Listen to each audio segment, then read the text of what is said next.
국민의힘 지지자들 사실 혼란스러울 것 같아요. 야, 한덕수 했다가 김문수 나왔다가 지금은 또 이준석이 등장해서 단일화하고 과연 우리의 후보는 누구인지부터 헷갈릴 거고 만일의 경우에 단일화돼 가지고 혹시라도 이준석이 후보가 되는 경우도 있을 수가 있잖아요.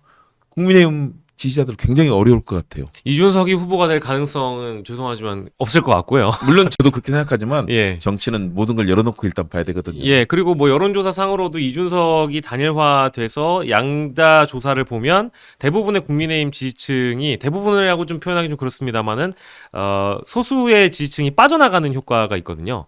그러니까 나는 이준석이 단일 후보가 되면 찍지 않겠다라고 투표를 포기하는 사람들이 있기 때문에 이제 이런 경우는 충분히 가정을 해놓고 만약에 본다면 그럴 가능성이 좀 없다라고 일단 봐야 될 것 같고 가장 혼란스러운 거는 지금 대선 후보가 김문수인데 전국 각지를 돌아다니면서 지지 유세라는 명목상을 내걸고 있지만 한동훈 후보가 자기 유세를 하고 있다라는 거예요.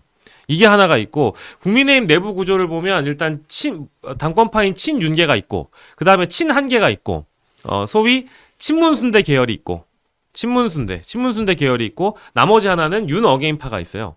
여전히 아스팔트 보수 쪽과 소통을 하는 윤 어게인파가 있거든요. 이 정도면 4분 5열이 됐다고 보는 게 맞습니다. 그래서 국민의힘에서는 김문수 후보라는 인물의 경쟁력도 많이 떨어지지만 지금 이 통합되지 않은 이 선대위 자체를 바라보면서 굉장히 씁쓸한 뒷맛을 느낀다고 보고요.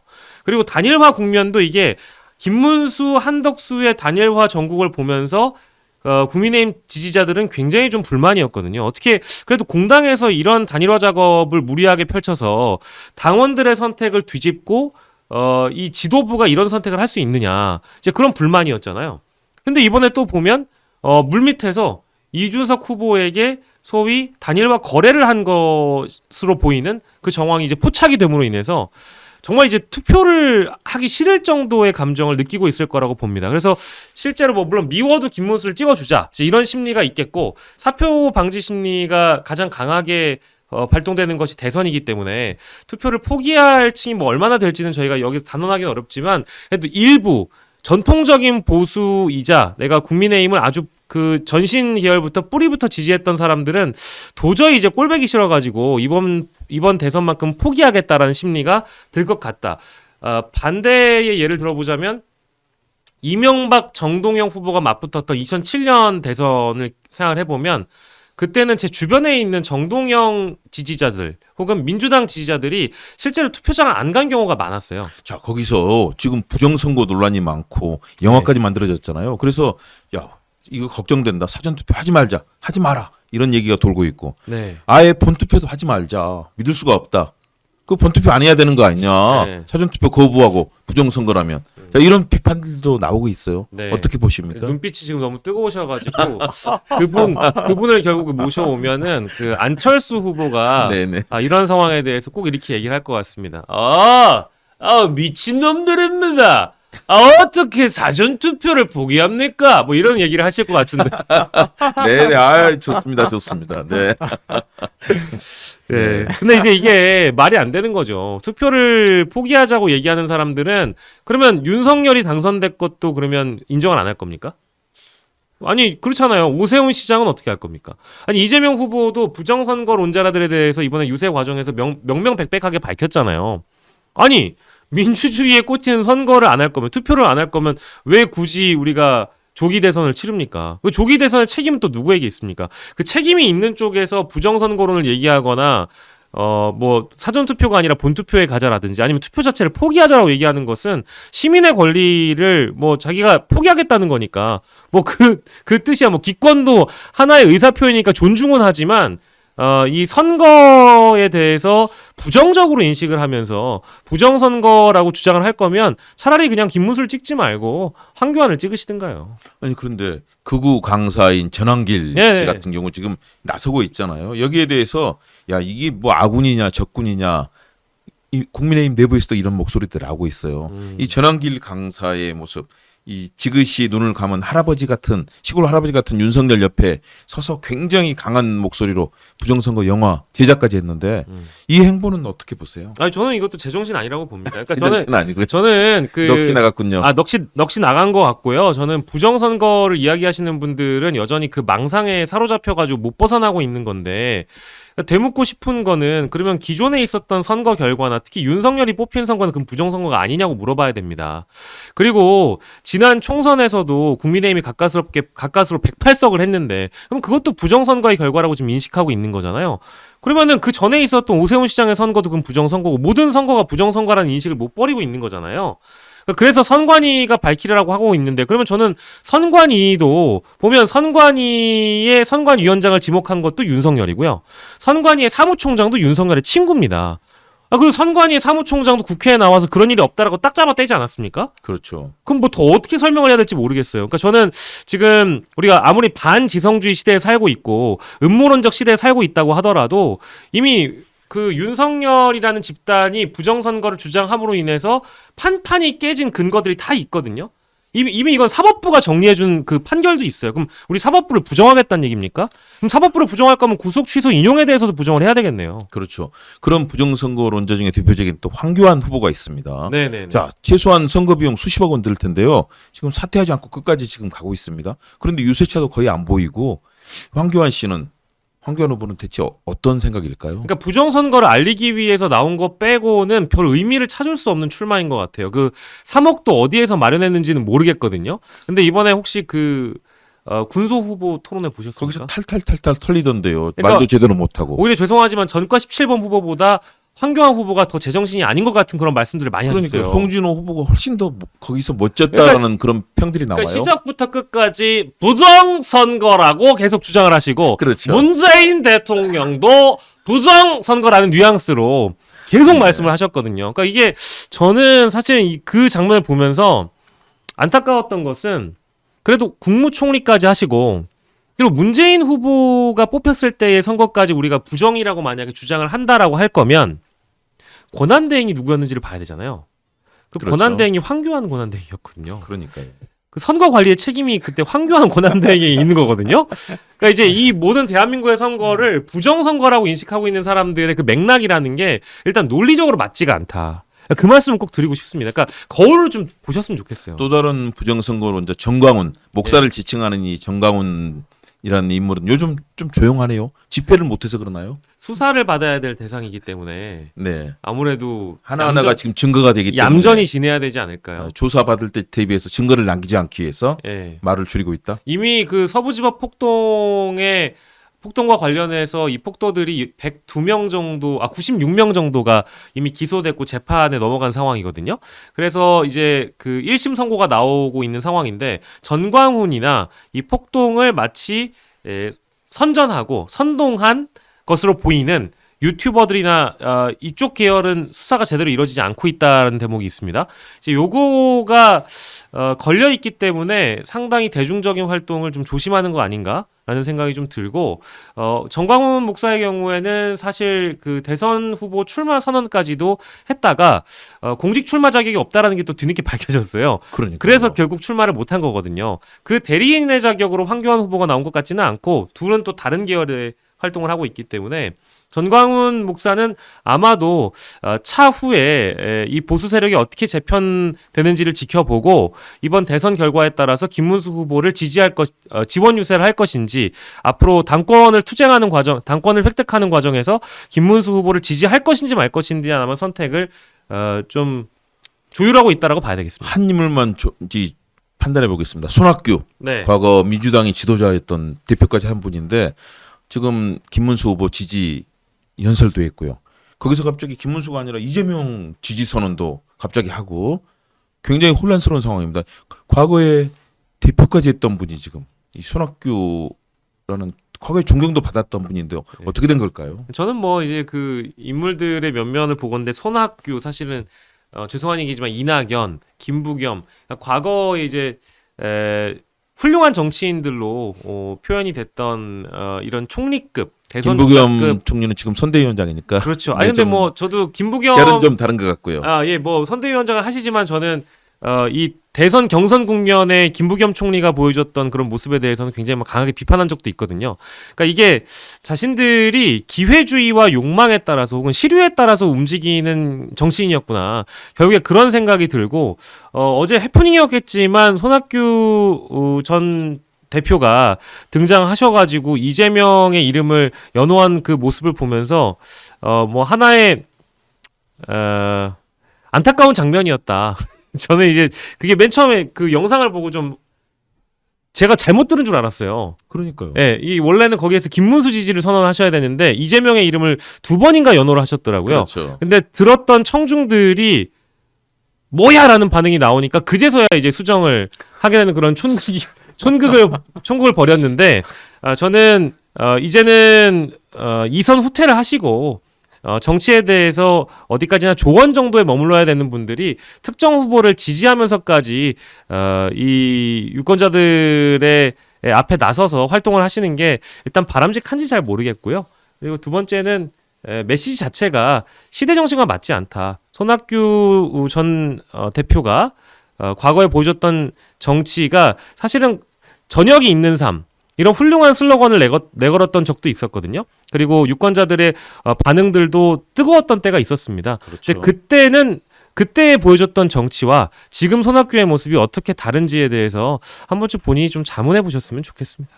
야, 시대의 변화를 느낍니다. 고재학 대표님, 손학규 전 대표 사실은 우리 정치의 전면에 나섰던 그런 정치인이잖아요. 그렇죠. 그런데 이렇게 너무나 퇴락한 모습, 그리고 자기가 지지하는 후보가 지금 유세장에 나왔어도 누군지를 지금 잠시 헷갈려하고 이런 모습 보면서 사실은 저도 현장에서 정치부 기자하면서 많이 뵀었고 그랬는데 너무 안타까워요. 이 모습 어떻게 봐야 됩니까? 저는 사실 그 영상은 지금 말씀하신 영상은 보지를 못했는데 그 노무현 대통령 참여정부 때 손학규 전 의원이 보건복지부 장관 하셨거든요. 그렇죠. 복지부 장관이죠. 예, 그때 제가 보건복지부를 잠깐 출입을 한 적이 있었는데 예. 보면은 뭐 그때 참여정부 이래로 하여튼 손학규 전 의원이 정치권에서 활동할 때만 해도 뭐 저녁이 있는 삶 이야기했지만은 시대 정신을 잘 읽고 그 당시에 정치부 기자들 대상으로 이 여론조사를 하면은 항상 차기 대통령감으로 누가 제일 바람직하냐 하면은 항상 1등이었어요. 손학규.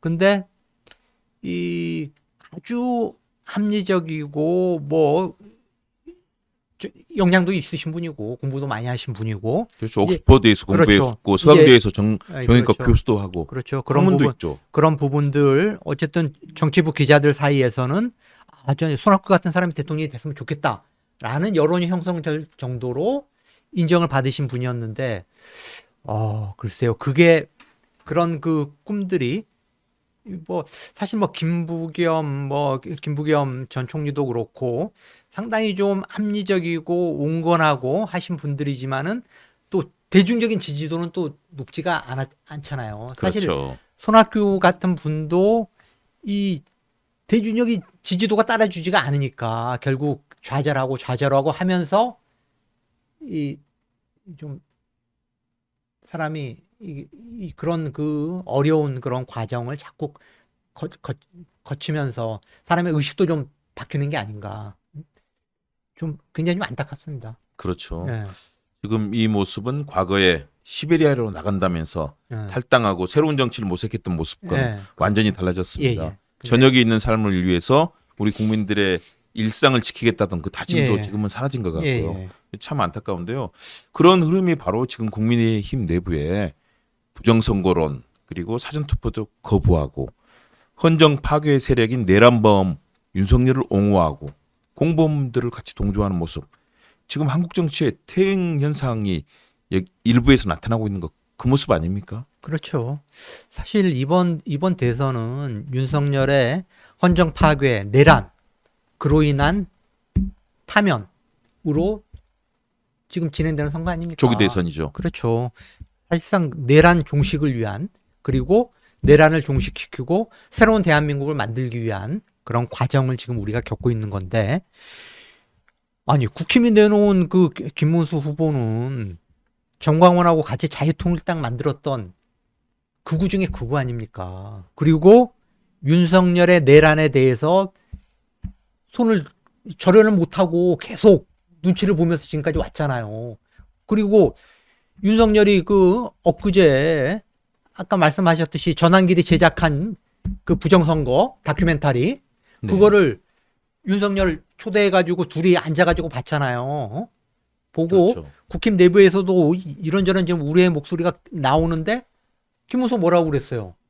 아니 그렇게 부정선거 의혹이 제기되고 하면은 그거는 선관위라든가 이런 데서 풀어줘야 된다라는 완전히 그 부정선거 음모론 윤석열이 부추긴 부정선거 음모론을 옹호하는 듯한 그런 발언을 했잖아요. 그런데 그런 사람을 대통령 만들어야 된다고 결집하고 있다는 게 나는 국민의힘 지지자들이 좀 부끄러워할 줄 알아야 되는 거 아닙니까? 그런데 부끄러움은 없는 것 같아요. 그래서 이제 이준석과의 단일화를 추진하고 있는데 한동훈 전 대표가 어제 그런 말을 했죠. 이런 단일화 시도에 대해서 친윤 떨거지들의 야합 시도다. 예. 그랬더니 친윤계에서는 당권을 욕심낸 행보다라면서 또 비판하고 이런 서로 간의 공격과 공격 서로에 대한 비난 목소리만 높아요. 예. 더군다나 한동훈 전 대표는 당을 위해서 열심히 하기보다는 또 본인의 선거운동하러 다니는 모습 여기까지 교차가 되는데 이거 다 비정상 아닙니까? 비정상이죠. 아니 이 유력했던 그 국민의힘의 유력 후보들 사실 이 친윤이 개입을 안 하고 공정하게 국힘의 그 이 지지자들 당원들한테 맡겨놨다면 김문수가 후보가 될 리가 없죠. 근데 어찌 됐던 간에 아무리 친윤들이 뭐 장난을 치고 어찌 했던 간에 결과는 그렇게 나온 거 아닙니까?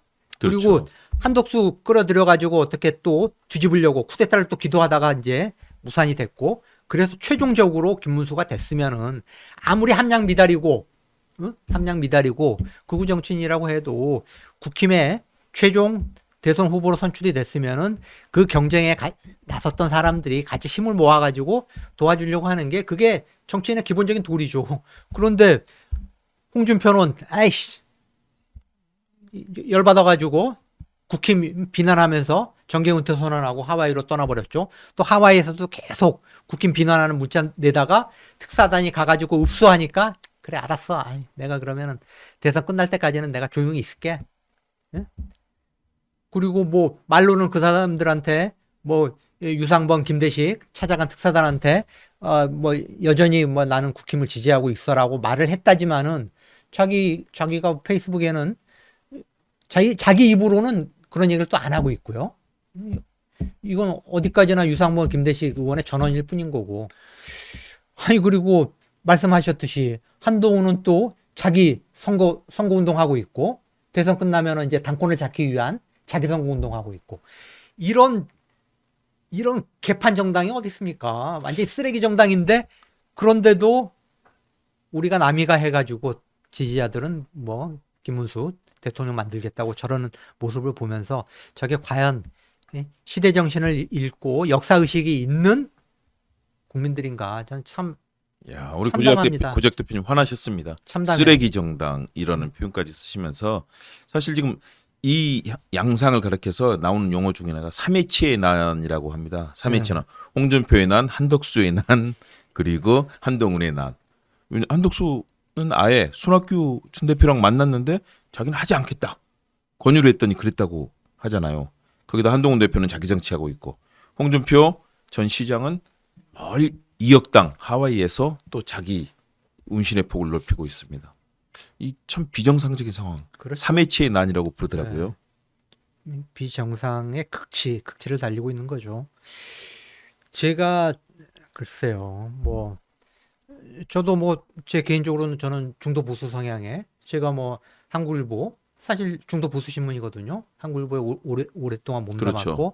제가 이념적으로 중도 보수 성향으로 생각을 하는데 국힘이 지금까지 보여준 행태, 12월 3일 이후에 보여준 행태 보세요. 윤석열의 그 탄핵 소추안 무산시키고 막상 거기서 이제 통과가 되니까 윤석열 관저에 몰려가가지고 윤석열 방어하겠다, 윤석열 탄핵 반대한다. 그리고 헌법재판소의 그 탄핵 이 선고를 늦추려고 무진애를 쓰다가 또 파면 막으려고 또 무진애를 쓰다가 여기까지 온 거 아닙니까? 그러면은 국민들한테 정말 무릎 꿇고 사과하고 이번 선거에는 후보를 내지 않는 게 맞아요. 이 내란 때문에 자기네들이 일으킨 그 내란 때문에 벌어지는 조기 대선인데 그래야지 미래를 도모할 수 있는 거 아닙니까? 그런 정도의 그런 그 참여와 사주의 모습을 보여주면서 책임을 지고 그다음에 우리 황골 탈퇴해가지고 새로운 보수 정당으로 우리가 탈바꿈하고 그때 다시 우리가 총선이나 대선에 임할 테니까 그때는 우리를 좀 도와주십시오라고 하는 게 저는 정상적인 공당의 모습이라고 생각을 해요. 전혀 반성이나 사죄의 모습 없이 다시 극우 정치인을 내세워가지고 민주당한테 정권 빼앗기면 안 됩니다. 우리 도와주세요 하면서 표를 달라고 하는 이게 과연 정상인가? 그리고 국힘 지지자들 또 거기에 또 부안 내동해가지고 또 김문수를 지지하는 게 과연 정상인가? 저는 정말 이 대한민국 정치가 특히 보수 정당의 정치가 비정상의 극치를 달리고 있다. 네, 중도 보수를 자처하는 우리 고재학 대표님께서 이렇게 분노의 일성을 쏟아내고 계십니다. 아니, 그만큼 많은 국민들이 분노하고 있고 잘못된 내란과 내란 범죄 그 이후의 행태에 대해서 분노하고 있는 것이겠죠. 그렇죠. 제가 자처하는 게 아니고요. 저를 알고 있는 많은 분들이 네, 중도 보수 성향이다. 저를 네. 중도. 그렇죠. 충분히 공감이 됩니다.